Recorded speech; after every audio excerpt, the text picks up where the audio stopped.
Okay, let's dive into 2 Chronicles chapter 23. And trust me, this chapter is really something. It's not just, dry history, think high-stakes thriller, political intrigue, all happening inside the temple itself. You've got this queen, Athaliah, holding power, a hidden heir, and this really daring plot unfolding. It absolutely is a very traumatic situation. We're talking about Judah. It's the 7th year of Queen Athaliah's reign, and her rule is controversial, right? She isn't from the direct Davidic line. So that promise, the one the Lord made about David's descendants, it seems like it's really under threat. Yeah, exactly. And into this whole mess steps Jehoiada, the high priest. So what we want to do today is unpack, just based on what's in this chapter, how meticulously he pulls this off. The strategy, the players, the restoration of the king. It's kind of a masterclass. It really is. Okay, so Jehoiada's first step, he can't do it alone, obviously.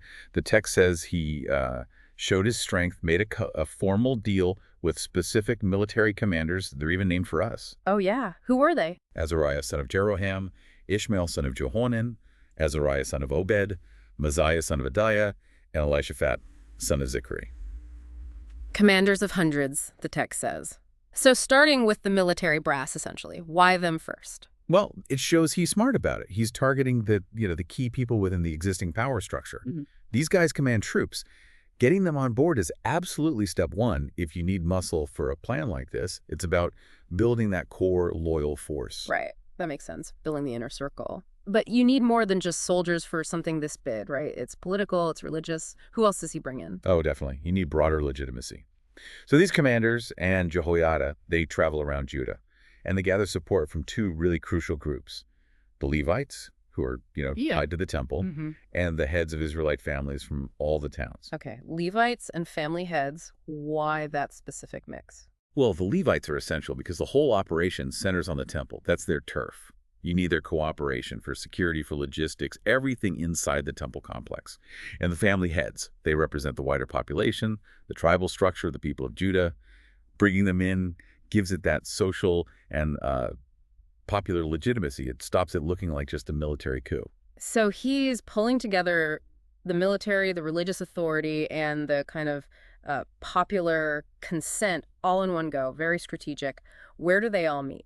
The most significant place possible, the Temple of God in Jerusalem. This is where the main covenant happens. A covenant with the king, it says. That sounds pretty formal. It is, very formal. The text says the whole assembly makes this covenant with the king. It suggests, a mutual pledge. They promise loyalty to him. And presumably he commits to upholding the kingdom's laws, the law of Moses probably. Doing it right there in the temple just hammers home the religious basis for it all. And this is where they reveal the hidden figure, right? The whole reason for this. The king's son. Yes, Joash, the rightful heir who'd been hidden away during Athaliah's reign. His existence is the justification for everything. And the chapter's really clear why he matters. It's not just about who his dad was. His claim is tied directly to the Lord's promise concerning the descendants of David. Ah, so it connects him right back to King David, the founder, the divine promise. That makes it much bigger than just a power grab. It's about fulfilling God's plan for the kingdom. Exactly. It frames the whole thing as divinely ordained. Now, actually doing it, bringing out the boy king, crowning him safely, that takes incredibly careful planning, especially in the temple. Jehoiada's plan is, well, it's detailed. And the timing seems critical. He uses the Sabbath changeover. Yeah, that's a brilliant move, actually. He gets the priests and Levites who are starting their Sabbath duty, Yeah. but he also keeps the ones who were supposed to be finishing their duty. The text specifically says he had not released any of the divisions. So he doubles his loyal manpower inside the temple complex. Clever. Right, on a day when things are usually a bit quieter. And he splits them into 3 groups for security. Okay, 3 groups. What were their jobs? 1/3 guards the temple doors themselves, controlling who gets in and out. Another 1/3 goes to the royal palace. Keeping an eye on Athaliah, maybe? Or securing it? That seems likely, yeah. Monitor or secure that other power center. And the last 1/3 is stationed at the foundation gate. Now, these gate names might seem obscure, but they were obviously key strategic points for controlling access around the Temple Mount. Got it. So controlling entry points, watching the palace. What about the rest of the people he gathered? The family heads and their groups? They're positioned in the courtyards of the temple. So they form this larger ring, this visible show of force and popular support surrounding the core operation inside the temple building itself. And the rules about actually going into the temple building were super strict at this moment. Oh, absolutely critical. The source is emphatic. No one is to enter the temple of the Lord except the priests and Levites on duty. They may enter because they are consecrated. This isn't just standard procedure, it's tight security and a way of underlining the holiness of the act. Anyone else trying to get in where they shouldn't be is told to stick to their assigned posts in the courtyards. Wow. And the young king himself, he must have had intense protection. Had to. He's the whole point. The Levites are told to surround him, literally form a protective circle, weapons ready, and the order is stark. Anyone trying to improperly enter the temple area where the king is gets put to death. And they have to stay close to the king wherever he goes. It shows you how high the stakes were.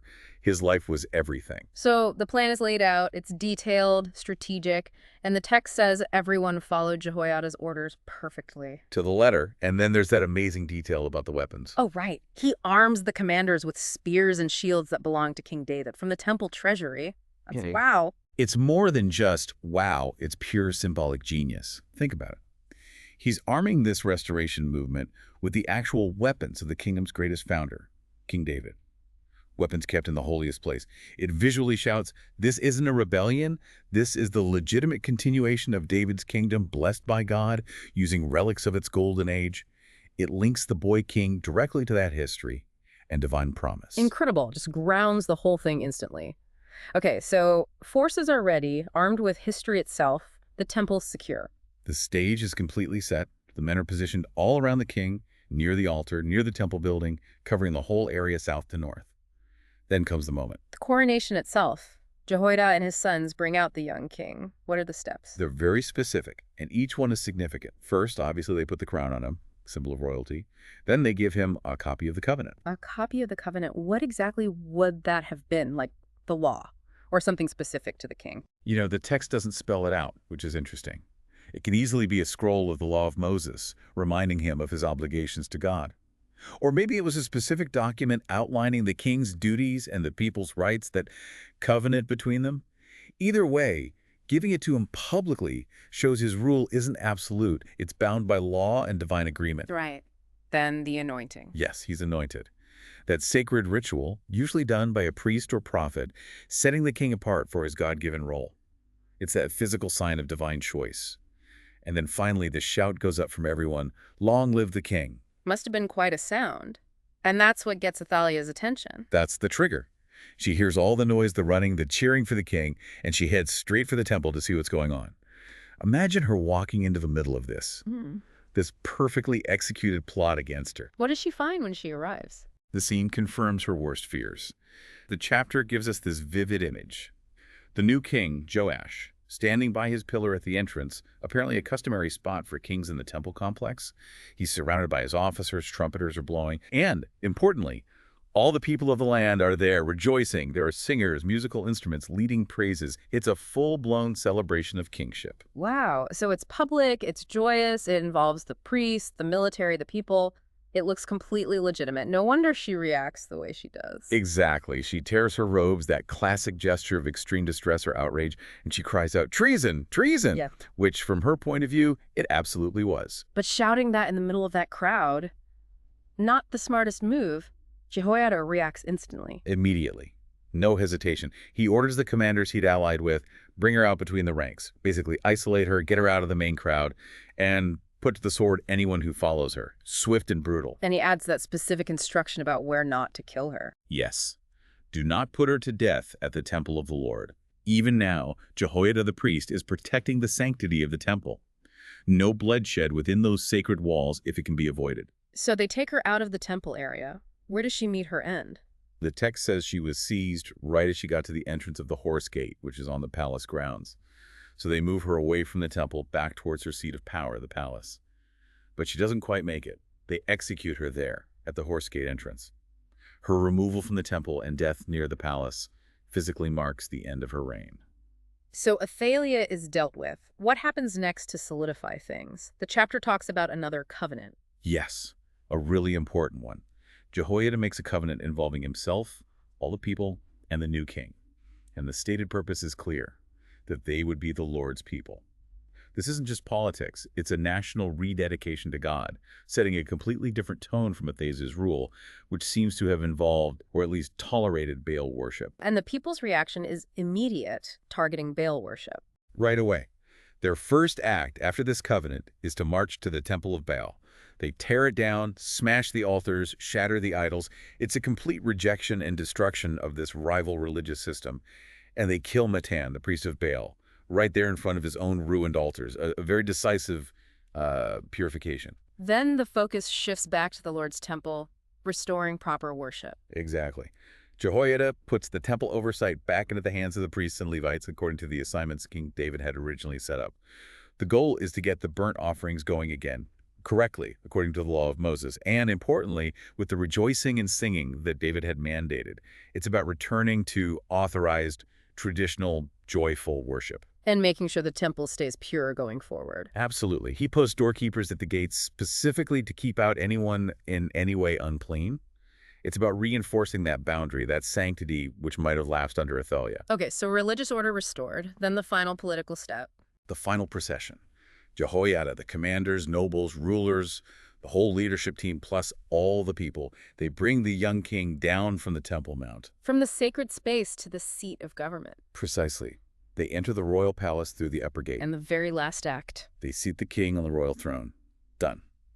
The Davidic line is back in power. And the result of all this intense action. The ending is simple but powerful. All the people rejoiced, and the city became quiet because Athaliah had been slain. Order restored, legitimacy reestablished, peace returns to Jerusalem. It really is an incredible amount packed into one chapter.